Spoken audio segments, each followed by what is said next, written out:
Selamat malam Pak Tongam. Selamat malam. Oke, Pak Tongam, kalau ada orang terlanjur ngutang di pinjol ilegal nggak usah bayar katanya. Ini nanti ada risikonya kah? Apakah secara peraturan hal itu dibenarkan?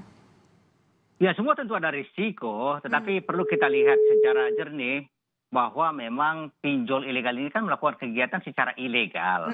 Oleh karena itu apa yang disampaikan oleh Pak Menteri Koordinator Polhukam bahwa memang dari sudut hukum perdata pinjol ilegal ini tidak memenuhi sahnya suatu perjanjian. Sebagaimana kita ketahui di dalam pasal 1320 KUH Perdata, di sana ada 4 syarat sahnya perjanjian.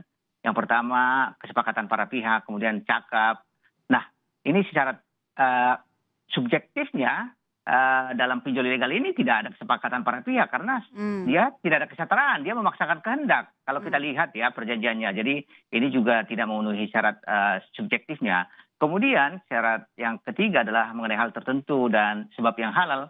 Syarat objektifnya pun karena dia bukan sesuatu sebab yang halal tapi ilegal, sehingga memang tidak sah perjanjian ini. Oleh karena itu memang apa yang disampaikan Pak Menko Polhukam bahwa dari sudut perdata ini perjanjian tidak memenuhi syarat. Dan juga dari sudut hukum pidana karena pinjol ilegal ini juga melakukan pemerasan ya di pasal 368 KUH pidana dan juga perbuatan tidak menyenangkan pasal 335 KUH pidana dan juga pelanggaran Undang-Undang ITE dan Undang-Undang Perlindungan Konsumen. Jadi oleh karena itu penegasan beliau adalah bagi masyarakat yang sudah terlanjur meminjam atau menjadi korban pinjol ilegal ya tidak perlu membayar karena dilihat dari sudut hukum perdata dan pidana tidak memenuhi syarat untuk pinjol ilegal ini. Khusus meminjam di pinjol ilegal, nggak ada kewajiban untuk bayar utang. Tapi maksudnya begini, saya rasa SWI juga tahu, ada yang minjem karena memang butuh, ada yang minjem karena nakal. Ya toh Pak?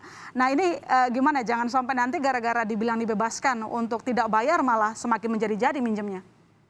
Ya ini tentu pemberantasan secara masif yang dilakukan oleh pemerintah ya. Selain kita melakukan pemblokiran, kemudian kita melakukan edukasi ke masyarakat, bahwa statement yang menyampaikan bahwa tidak usah bayar ini juga merupakan bagian dari pemberantasan pinjol ilegal ini. Oleh karena itu kami mengharapkan ini membawa dampak bagi semakin berkurangnya pinjol ilegal karena ada asumsi dari masyarakat kita yang meminjam di sana tidak akan bayar.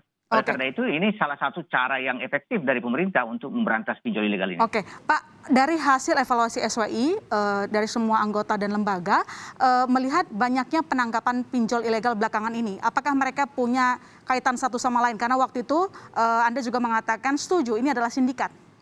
Iya, kami pertama-tama apresiasi kepada pihak kepolisian yang saat ini sangat masif melakukan pemberantasan dengan penangkapan para pelaku pinjol ilegal ini. Karena salah satu cara efektif untuk memberantas pinjol ilegal adalah dengan proses penegakan hukum seperti yang dilakukan oleh polisi saat ini.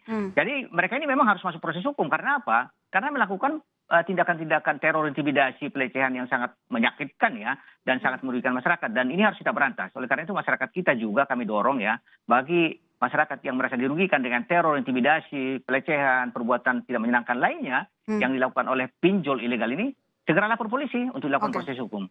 Jangan ragu untuk melapor ketika merasa tidak aman, jangan ditelan sendiri deritanya gitu ya. Pak Tongam, meski begitu kan yang sekarang kita rajin melakukan penggerebekan itu dalam negeri gitu ya. Sementara dari catatan itu lebih dari 3.000-an pinjol ilegal, 22% servernya itu Indonesia, 34% server berada di luar negeri, dan 44% kita tidak tahu servernya ada di mana. Nah bagaimana langkah kita juga untuk mematikan semua operasional pinjol ilegal, nggak cuma dalam negeri, tapi juga luar negeri, dan juga yang tadi kita nggak tahu di mana server.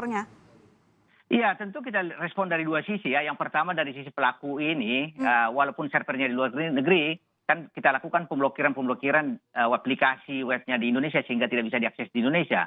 Kemudian juga edukasi masyarakat sebenarnya yang penting. Kita ingin tingkatkan literasi masyarakat agar mereka kalau meminjam jangan akses kepada pinjol ilegal.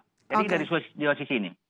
Oke, Pak, tapi ngomong-ngomong saya masih balik ke sindikat luar negeri dan lain segala macamnya. Sejauh ini dari analisa dari SWI, semua tim, kementerian lembaga, apakah ini juga ada kaitannya dengan pencucian uang misalnya di sana? Iya, mengenai pencucian uang tentu akan dilihat dari proses penyidikan ya. Kita dari Satgas Waspada Investasi nggak sampai ke sana, tapi kita lihat dari proses penyidikan nanti apakah memang ada pencucian uang, gimana uang-uang dari luar negeri dicuci di Indonesia dengan bentuk simpanan ini, pinjaman ini. Oleh karena itu kita akan lihat nanti hasil dari penyidikan di kepolisian.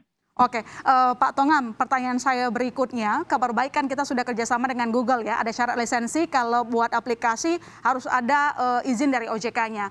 Tapi kan penawaran dari pinjol ilegal ini nggak cuma dari Play Store, tapi kita tahu kan ada SMS, ada Facebook, dan lain segala macamnya. Nah ini bagaimana nanti kerjasama dengan sejumlah platform tersebut?